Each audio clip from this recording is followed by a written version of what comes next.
Growing up, I always had plenty of books to read. Now, my family and I lived in a modified schoolhouse from a long time ago, so my house always had a creaky, creepy feel to it. It used to be 2 classrooms, one upstairs and one downstairs.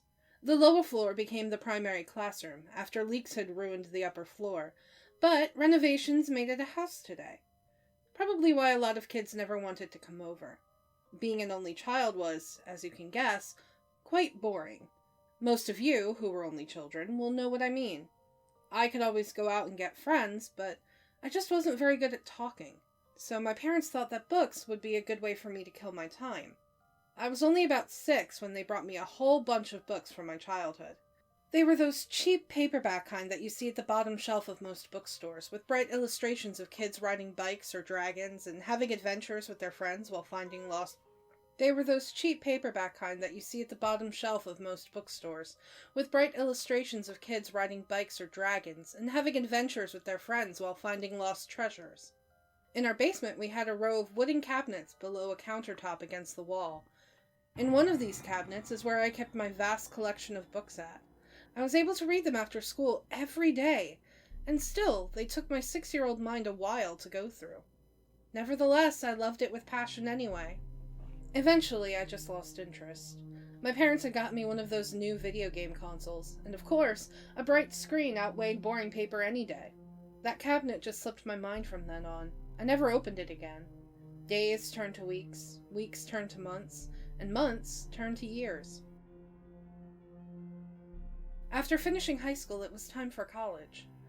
Summer went by quick, and I leave for the university tomorrow. I had finished packing all my bags and my parents had just gone to bed. My car was ready for the 8-hour drive tomorrow morning, and so I would have to go to bed early tonight. I walked down the stairs to my room, after getting a sobbing hug from my mother and an awkward one from my father.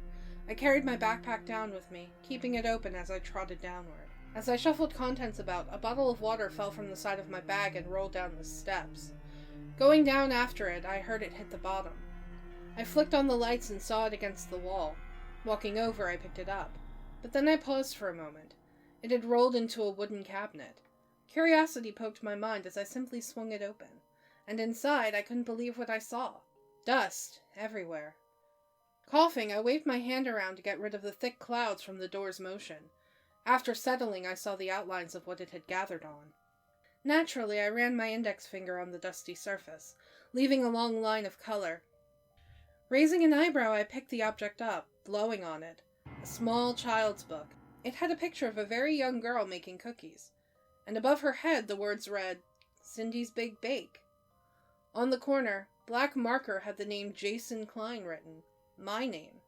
Flipping through the pages, memories gushed back. These were the books I had so long ago. I read through them quickly, seeing as how most were only just 20 pages. After a while, I began to read more and more books that I didn't even remember. Of course, there were a lot.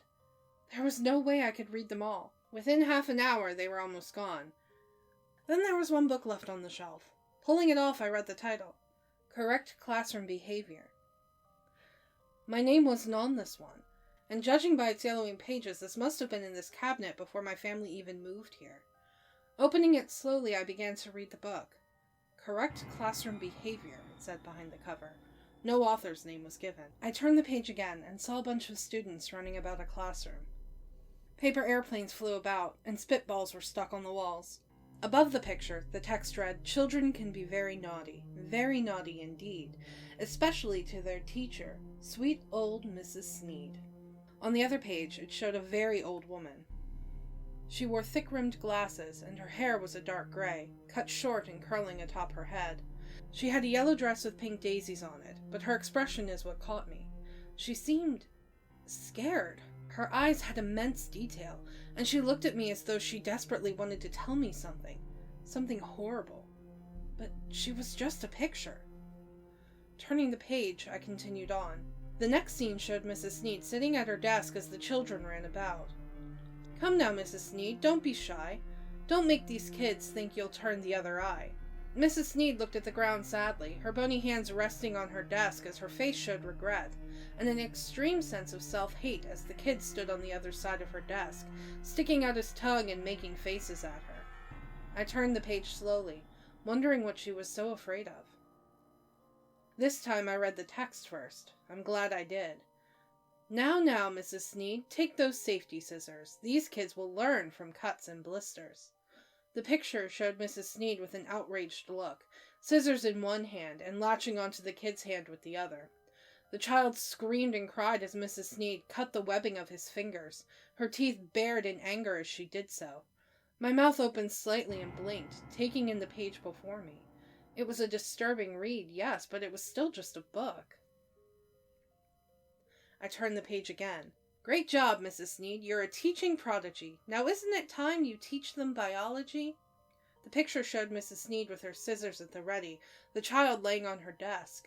She had snipped away all the tendons in his knees, elbows, and on the sides of his mouth. She was now snipping his stomach open, showing his intestines to the class. Children in the seats were crying, some covering their mouths while others just tried to avoid looking.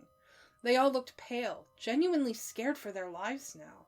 I gagged slightly at the sight of that child's intestines spilling on the table as the teacher had cut him open, and I hurriedly turned the page.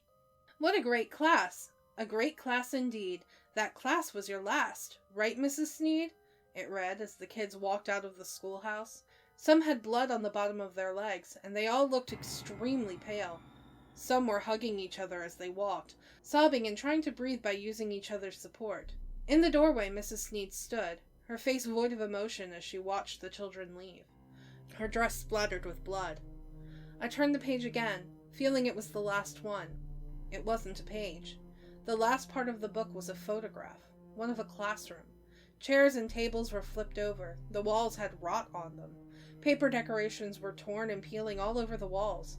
But that wasn't what caught me. In the center, a woman with leathery brown skin, dry and cracking on her body. Her hair hung in very few and loose patches on her peeling head. Her lips had dried up, and her blotchy yellow teeth were bared directly at me. Her empty eye sockets carried a never-ending stare, as her eyes had rotted and fallen out long ago. She wore a beat-up yellow dress, dried red blood all over it, a few pink daisies here and there. And around her neck was a rope, which suspended her from the ceiling. In marker at the bottom, a few words were written. Thanks, Mrs. Sneed, your work is done. We learned a lot and sure had fun. I closed the book and stood up, turning around slowly. I recognized my basement. I always knew what it was. Of course it was my basement. But now I knew what it really was. It was the classroom from the book. Walking slowly, I took it all in. All the school things were gone, and just a bunch of junk was stored here. But a woman didn't really hang herself down here, right? Lost in thought, I didn't see where I was going, and I tripped. My glasses fell off and I mumbled, feeling around for them. My hand touched something that felt like glasses, and I stood up, adjusting them. I brought out my phone and looked at the black screen. These weren't my glasses. What the reflection showed was a pair of thick-rimmed glasses, cracks in the lens, and along the rim was the name Mrs. Sneed.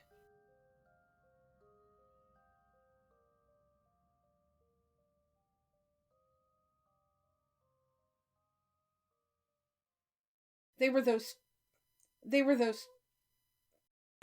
cheap paperback kind that you see at the bottom shelf of most bookstores, with bright illustrations of kids riding bikes or dragons and having adventures with their... Are you done? Sammy? They were those cheap paperback kind that you can see at the bottom shelf of most bookstores, with bright illustrations... I need to mute Discord. Kayla, you're snoring, and I don't know if my mic is picking it up. I have done this line way too many times. Stop. They were those cheap paperback kind that you see at the bottom shelf of most bookstores. There were so many I wasn't able to finish all of them. In our basement, I was able to read them after school every day, and still... You're hitting the mic, Cat. I was able to read them after... That cabinet just slipped my mind from then on. Curiosity poked my mind. Curiosity poked my mind? Who the fuck says that? Hey guys, do you like our content? Do you want to support the show? Click the link in the description below to visit our donation page. All proceeds go towards new and better equipment and games you want to see us play. Everyone who donates will get a special shout out at the end of future videos, and we're currently working on setting up some special perks for you. If you don't want to donate, that's okay too. You can support us by subscribing and clicking that bell icon so you get notified whenever we put out a new video. Thank you so much for checking out today's story. If you'd like to check out yesterday's story, click the box on the left. Or, if you'd like to see something a little different, click that box on the right to check out our latest Let's Voice Act series. Thanks for watching! Stay creepy, everybody!